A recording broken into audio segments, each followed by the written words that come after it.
Hey you guys, it's Denise at My Luxury First, and today I just wanted to take some time to answer some of the questions that my customers have been asking me, mainly about micas. So what I think I'll do is I'll start making like a video on some of the orders that I am sending out and answering some questions as they pertain to those orders. So for example, with this order, I have a few customers asking questions. So the first question was, can I use micas for bath bombs? And the answer would be yes. Here is a tiny bath bomb that I made. I didn't use mica. Okay, this is what the difference is. Let me backtrack a little bit. Okay, micas are the shimmer colorants because some people are calling any colorant mica. For example, these are micas and these are mattes. These are matte pigments. They have no shimmer in them at all. And these are micas. They have shimmer in them. They do not have glitter in them. They are just shimmery or like a glittering particle. So they are called micas. And then these are matte colorants, which are pigments more on the natural side. Brown iron oxide, green chromium oxide, and black iron oxide. Those are more on the natural side. And those are just matte pigments. So just in case you didn't know that there was a difference, there is a difference. And so the customers are asking me if they can use micas for bath bombs. Yes, you can use micas for bath bombs, and you can also use pigments for bath bombs as well. Now you can either you can either blend the pigments in directly and get your color like that, or you can mix your pigments with your fragrance. You can mix your pigments with glycerin and add it like that. So there's a couple ways you can mix them in to make your little bath bombs. So these also are samples. My customers are buying samples from me. I actually was the first one to come out with, such as these samples are just 1 gram each. This sample actually right here is 2.5 grams. But then a sample, something like this, is only 1 gram. And I send those samples out so that way customers have a variety of samples to choose from and to look at and to think about before they purchase in bulk. So I was actually one of the first companies to offer that to anyone. And it's turned out to be, something that's very beneficial for my customers. And that's exactly what I was aiming for. So I hope you got your answer from that question. Yes, micas can be used for bath bombs. They're great at coloring them, but a 1 gram sample, depending on how big your batch is, because if you have a very, very, very big batch, then a 1 gram sample, for example, a white is not going to really do anything for bath bombs at all. Especially if it's a mica. It's not going to do anything. It's going to most likely blend in with your other white ingredients. So you want to use a colored mica. And your colored micas, they are going to end up most likely light.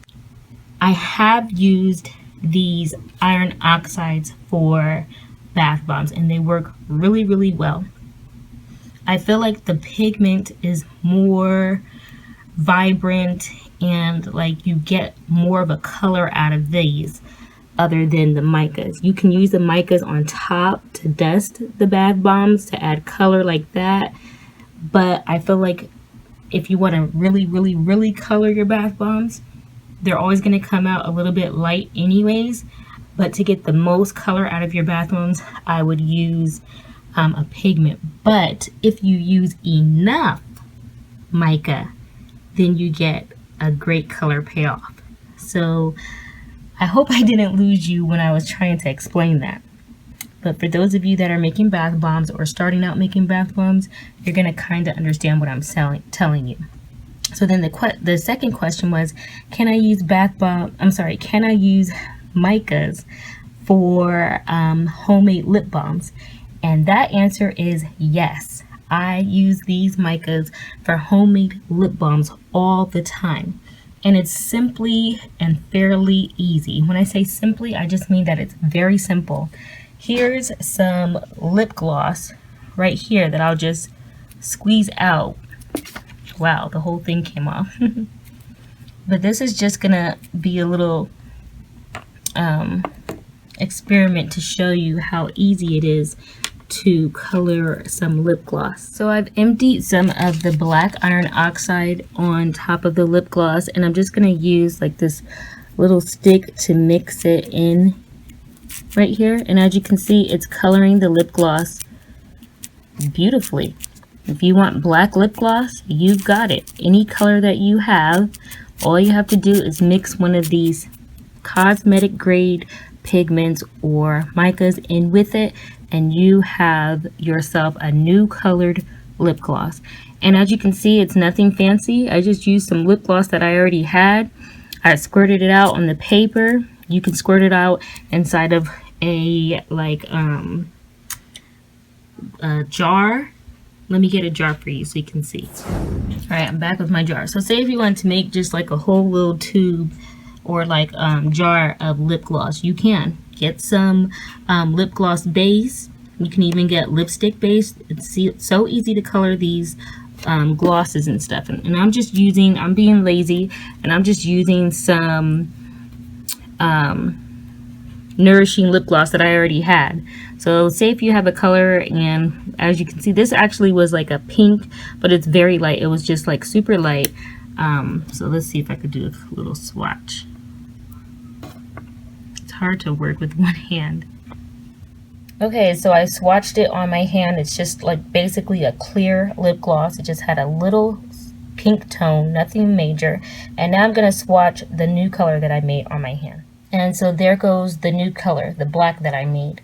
So as you can see, you can easily make your own different colored lip glosses with these black pigments. You know, these are more on the natural side, so I say that pick those. Or you can make like a little shimmer gloss with any color that you choose. So yeah, these really work for lip glosses. I mean, that black is on point. I really like it. And I'm gonna try it on my lips and see how it looks. And it's super easy to put on. So basically this concludes my questions and answers. And if you have any other questions if you have any other questions, please let me know, and I will be happy to help you with the answers. Have a great day. Bye.